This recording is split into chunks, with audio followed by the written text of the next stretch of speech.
kenal sama teman-teman. Terus ada using yang SCTV, biar nanti nggak SCTV banyak-banyak. Terus kita menggunakan structure itu. Jadi ini structure data nilai. Untuk input nilai yang sini ada apa aja, ada tugas, terus ada LTS, ada UAS, sama nilai akhir. Terus ini cara nilai huruf itu gunanya untuk keterangan, jadi misalnya di dapat 50, nanti keterangannya misalnya B atau A gitu. Terus yang kedua ada surat mahasiswa, meliputi ada NIM, nama. Nah, kita pakai tar ya di sini. Terus ini itu S nama, jadi kayak nama depan gitu. Terus ini untuk L nama itu untuk nama belakangnya. Di sini ada data nilai. Itu untuk nanti nilai yang di bawahnya. Terus ini email, terus ini jumlahnya. Nanti di data itu udah kira-kira itu udah berapa data itu yang berikut. Nah, untuk di sini itu baru itu. Kemudian untuk bagian terakhir yaitu untuk menampilkan output.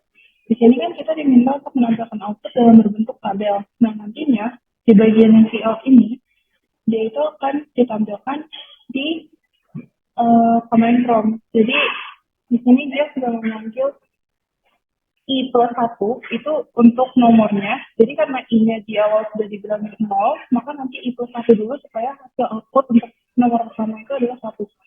Kemudian berikutnya ada MHS NIM, itu berarti dia memanggil NIM-nya.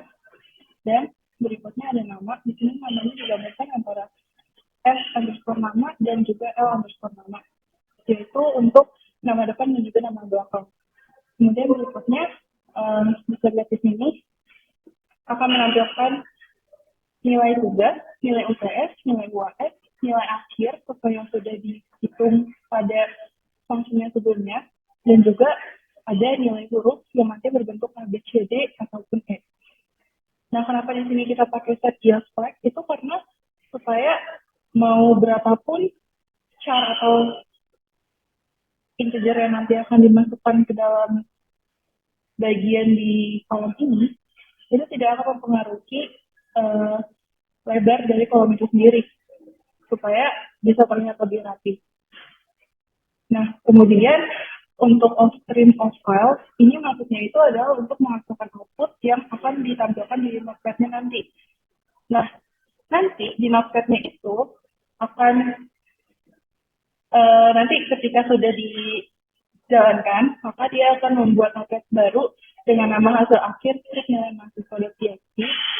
Itu berisi hasil dari nilai yang tadi sudah dihitung dan juga akan berbentuk sama seperti yang ada di command prompt nantinya, karena di bawah ini kurang lebih sintaksnya juga sama dengan yang untuk cout di command prompt. Bedanya kalau misalnya untuk cout di command prompt kita menggunakan cout. Nah, kalau misalnya mau ditampilkan di notepad kita menggunakannya off-file. Dan kemudian di terakhir off-file.close itu maksudnya program itu sudah selesai. Kalau misalnya dicontohkan dijalankan,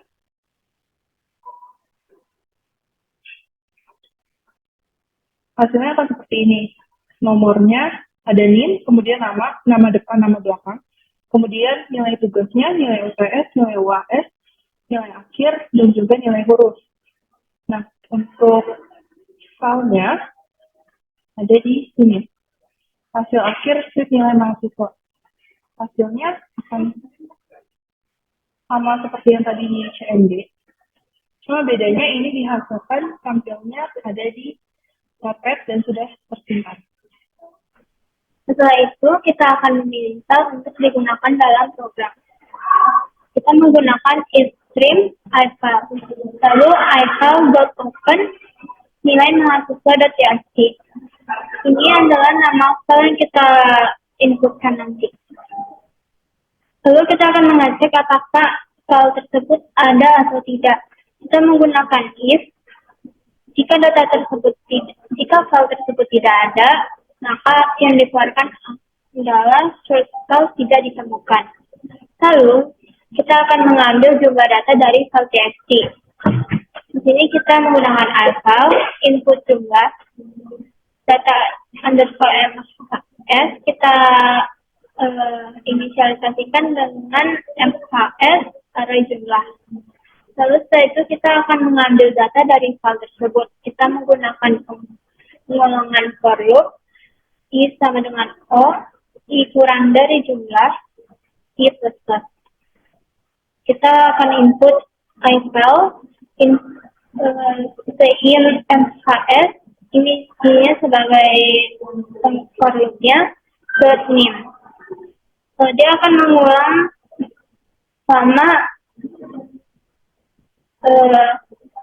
sama datanya kurang dari jumlah. Dia akan menginput semua MHS array i.name, MHS array i.first name, MHS array i.last name, MHS array i.n.tugas, MHS array i.n.ts, MHS array i.n.tugas. Lalu setelah diambil datanya, kita akan menghitung nilai akhir tersebut menggunakan pengulangan for loop lagi. Di sini ada fungsi MHS array i.n.nilai akhir sama dengan dimana nilai tugas 30% ditambah nilai UTS 30% ditambah nilai UAS 40%. Setelah itu kita akan mengonversi nilai tersebut menjadi huruf dengan menggunakan pengulangan for loop lagi, di mana if MHS.n.nilai akhir lebih dari sama dengan 80, maka akan menjadi nilai huruf sama dengan A. Jika nilai lebih dari sama dengan 70 dan kurang dari 80, maka nilai hurufnya akan B. Jika nilai akhirnya lebih dari sama dengan 56 dan nilai akhirnya kurang dari 70, maka nilai hurufnya adalah C. Jika nilai akhir lebih dari sama dengan 45 dan kurang dari 56, maka nilai hurufnya adalah D. Selain itu, maka nilai hurufnya adalah E. Yang diinputkan tadi, di sini dia mengambil jumlahnya itu yang ada di dalam file 33. Berarti ada 33 mahasiswa yang diambil jumlah datanya. Lalu di sini dia mengambil name di bagian ini. Lalu dia mengambil first name untuk nama pertamanya.